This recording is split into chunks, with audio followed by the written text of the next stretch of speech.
नमस्कार। हमारे चैनल में आप सभी दोस्तों का एक बार फिर से स्वागत है। इस वीडियो में हम आपको बताएंगे ब्लाउज में बैग में गला कटने का तरीका। बैग में कभी कभी क्या होता है कि जो गला हम बैक साइड में कटिंग करते हैं वो ज़्यादा हो जाता है और कंधे से उतरने लगता है और उसका फिटिंग बैक साइड से दिखता नहीं है अच्छे से। तो पहले इसके लिए अगर आप नए हैं ब्लाउज कटिंग करने में तो आप सबसे पहले आप पैटर्न की कटिंग करें या कोई पेपर है तो उसको कटिंग कर लीजिए। इसके बाद आप ब्लाउज की पीस कटिंग करें तो इससे क्या होगा कि आपका ब्लाउज जो ब्लाउज बनाएंगे आप परफेक्ट बैठेगा वो। और बैक साइड का गला जो है वो अच्छे से बैठ जाता है, चाहे आप वो उसमें मटका गला बनाए, गोल गला बनाए, कोई भी डिजाइन का गला बनाएंगे आप। तो आइए जान लेते हैं। जैसे हमने एक पेपर लिया हुआ है, आप देख सकते हैं कि तो इसी में हम एक कटिंग आपको बताएंगे बैक साइड की। तो सबसे पहले इस तरह से ऐसा आपको निशान लगाना है। तो यहाँ से आपको लंबाई लेना है ब्लाउज की, जैसा कि हमने ब्लाउज की लंबाई 13 इंच लिया हुआ है। तो यहाँ से हम 13 इंची पर ब्लाउज का निशान लगा लेते हैं। ये हम बैक साइड की कटिंग बता रहे हैं आपको। तो इस तरह से आप निशान लगा लीजिए। अब इसमें जैसा कि आप रखेंगे शोल्डर जो है, अगर आप डीप गला बना रहे हैं तो शोल्डर को कम करना पड़ेगा। तो हम फिलहाल इसको 4.5 इंच पर इसको निशान लगाते हैं। और यहाँ से आर्म होल के लिए हम 4.5 इंच पर हम यहाँ भी निशान लगाएंगे।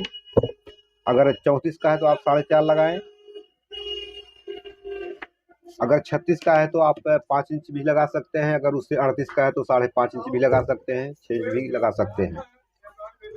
तो यहाँ से आपको इस तरह से आपको लाइन खींच लेना है आर्म होल के लिए। और बैग आपको जो भी रखना है, मान लीजिए जैसे कि 10 इंची रखना है या 12 इंची रखना है आपको, उतना आप बैग रख सकते हैं। तो यहाँ से हम आर्म होल का निशान लगा देते हैं। तो अब इसमें क्या करना है कि आपको बैक गला जैसे कि आपको रखना है 11 इंच या 10 इंच, जो भी जितना गला आपको रखना है उतना आप निशान लगा लीजिए। जो बैक साइड की पट्टी होगी वो होगी मान लो 10 इंची। तो यहाँ से हम इसको रखेंगे। अगर आपको जैसा कि मटका गला कटिंग करना है तो आप यहाँ 3 इंची रखें। यहाँ बीच में आपको 2.5 इंची रखना है। फिर यहाँ आपको रखना है 3 इंच। तो अब यहाँ से हमको शेप कर लेना है, तो हम यहाँ शेप करेंगे इस तरह से, ऐसा शेप करेंगे और ये डाउन जाएगा इस तरह से। और इस तरह से आपको ऐसे ऐसे डाउन कर लेना है। तो आप देख सकते हैं कि हमने इस तरह से निशान लगा लिया है। अब इसकी हम कटिंग करके बता रहे हैं आपको। तो इस तरह से आप इसको कटिंग करेंगे तो बहुत अच्छे से आपका ब्लाउज बैठ जाएगा।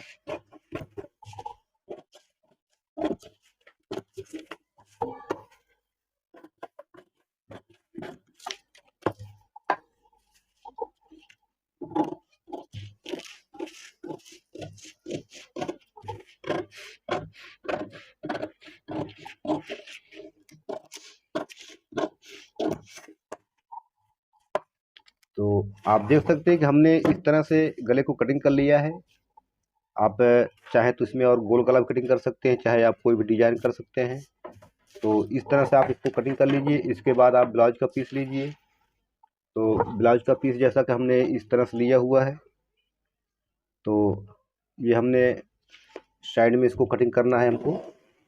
तो आप बैठा लीजिए। सबसे पहले आपको पैटर्न लेना है और पैटर्न लेकर के आपको इस तरह से आपको रखना है, इसको बरोबर रखना है आपको। तो आपको यहाँ से निशान कर लेना है बाकायदे से। तो यहाँ से आप इसको अच्छे से राउंड निकाल लीजिए। इसका शेप गले का जो है इस तरह से आप निकाल लीजिए। ऐसे ऐसे आप निकाल सकते हैं। तो पैटर्न रखने से आपका एक फ़ायदा ये भी रहता है कि अच्छे से आपका गला बैठ जाएगा कटिंग करते वक्त, और आपको कपड़े इधर उधर नहीं होंगे। तो और आपका शेप भी अच्छे से बैठ जाएगा। तो हम इसको इस तरह से कटिंग कर लेते हैं।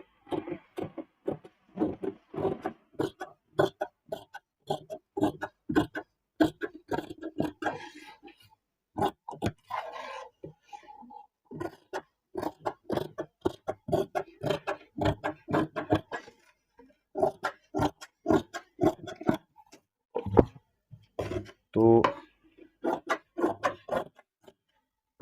आप देख सकते हैं कि हमने इस तरह से कटिंग कर लिया है, और ये अच्छे से आपका जो मटके का गला है वो अच्छे से गला आपका बैठ जाएगा।